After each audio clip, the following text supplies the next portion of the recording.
Is there anything that we haven't covered? I mean, there's a lot in the Beachbody business, right? But as it relates to social media, what are the things that people you found kind of toil with at the beginning that you could say, you know what, this is something you've got to get under your belt, or this is something you've got to focus on in order to make it all work? Is there anything like that? Well, I mean, I think that the Practical Social Media University and the resources there are the thing that I think when I saw that, I thought, holy cow, this really boils down so much of what's so confusing with social media.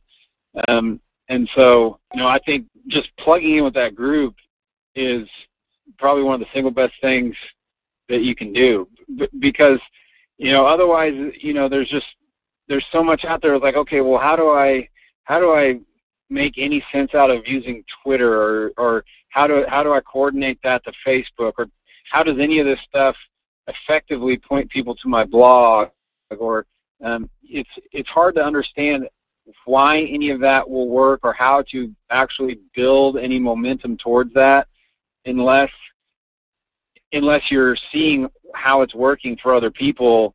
And the best place to see how it's working for other people with some expert guidance is in that Facebook group, in my opinion. So, rather than, I think probably what a lot of people do is they say, okay, let me get on Twitter and see what other Beachbody coaches are tweeting. And they get on there and they see a whole bunch of Beachbody coaches tweeting stuff, so they just start tweeting stuff.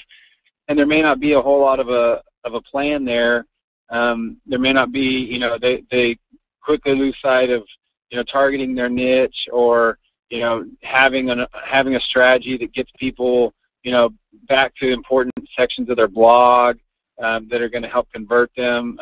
And so it just kind of turns into a shotgun approach that doesn't necessarily get them any traction. So, if I just had one piece of advice, it'd be plug into the plan that I've seen working for so many people on my down. I know Tracy and the others that have been using your service for a while would say the exact same thing, just because we have so many coaches in our network that we can see, a big enough sample size of people that it's working for, that we know that, there's definitely a lot of benefit to having a plan when you approach social media, rather than just randomly